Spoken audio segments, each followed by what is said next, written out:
take you when you first started till now to edit a music video or edit a cover? Well, I guess I was always involved in the process of editing my covers, and it probably wasn't until like my last couple videos that I've been trying to delegate that out because I've been busier with other things, but I'm very involved with the creative process of all the videos and editing them and putting those little YouTube videos together. So, one of my favorite videos that you've done is Summer Forever. Who likes Summer Forever? Make some noise! Who likes Summer Forever?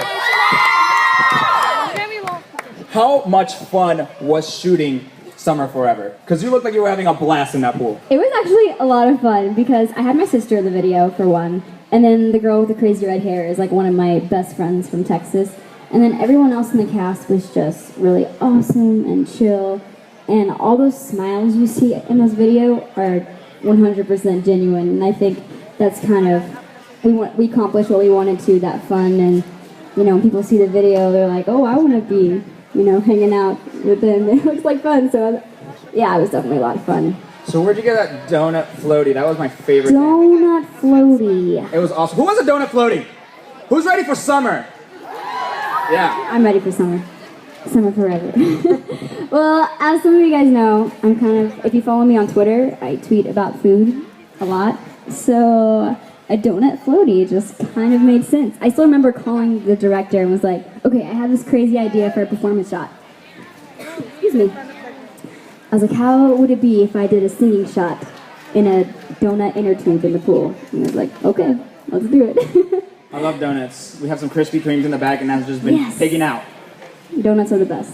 So, another question. Donuts are good. Another question. What got you inspired to start singing?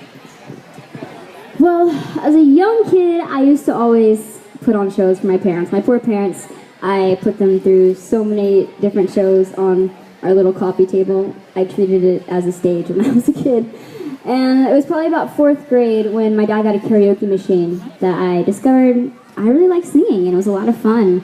But until I was probably about 15, I didn't know I wanted to do music. When I was 15, I picked up the guitar, and that's when I just fell in love with music, and I told my parents, like, this is what I want to do. And so I saw you playing in the guitar. Do you play any other instruments besides the guitar? I do. I actually started off on piano as a kid. So piano was my first instrument, and then I picked up guitar later, and then I play ukulele, and if you count the kazoo.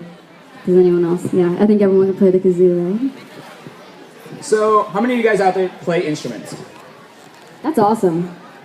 That's really awesome. I am like jealous of those people that can do like the stringed instruments, like violins and stuff. Because with guitars you have frets, so you kind of know where to put your hands. But with those other instruments, yeah, you can't see. I'm like, how are they doing that and making magical music? How many of you guys are really talented and play the violin or the viola or one of those really small? That's awesome. That's awesome. How many of you play? Does anybody here play the harp? Because that one's a hard one. That's a giant instrument too. All right. So, you know, you're from Houston. Yes. I'm from Houston.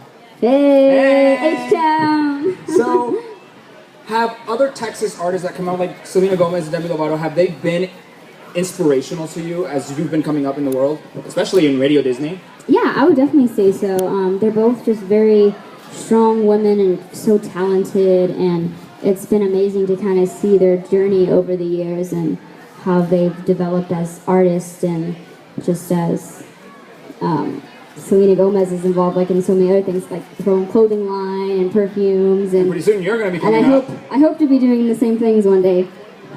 So pretty soon, guys, make sure you keep on watching the RDMAs, because pretty soon Nicole might be in one of those categories, and you might get to be able to choose her song to be the #1, right? That would be cool. That would be cool. I'm real excited to be performing at the RDMA pre-festival this year, so that's awesome.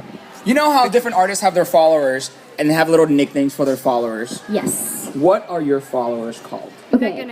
The thing I love about this is that my fans came up with the name themselves. So it wasn't like, here's a name and this is what I'm going to call you, because you guys are like my friends too. So, but they call themselves Meganizers.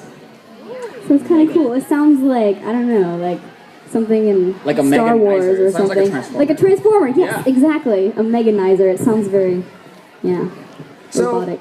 From Megan Nicole, the girl who was posting videos on YouTube, to the Megan Nicole we have standing up here, how much transformation is there? Well, as far as height goes, I stayed about the same since I was like in 6th grade. But no, yeah, I just definitely work hard on my craft each and every day. You know, when I started off, I would definitely say I wasn't one of those people. You know, there's some people that just come out of the womb and they're singing and they're like crazy, which is what I love the most about it. So what do you have to say about all of our kids out there who are in the arts, who do acting and who take choir, who are in band, who are in orchestra, and a lot of the times those are the kids that get picked on the most in school. What do you have to say to those kids to encourage them to keep on going and pursuing their dream? You know what? At the end of the day, high school, junior high, elementary school, whatever it may be, it's tough. It's very tough. I've been there. I've been through that. But just keep pursuing your dreams and work really hard on your schoolwork, and you'll get out of there before long. And you'll be able. It always will get better. My gosh, so much better. I promise you that. You know, those kids that are making fun of you, just brush it off. Ignore those haters, man, because if you have big dreams, you know, the possibilities are endless. Look at you. You started off on YouTube, and now you're this huge star on the road to the RDMAs. Here in Tacoma with us. Hey, Tacoma, let's give it up for Megan Nicole. Thank you guys very, very much. So, thank you so much for coming out here. Thanks so much for your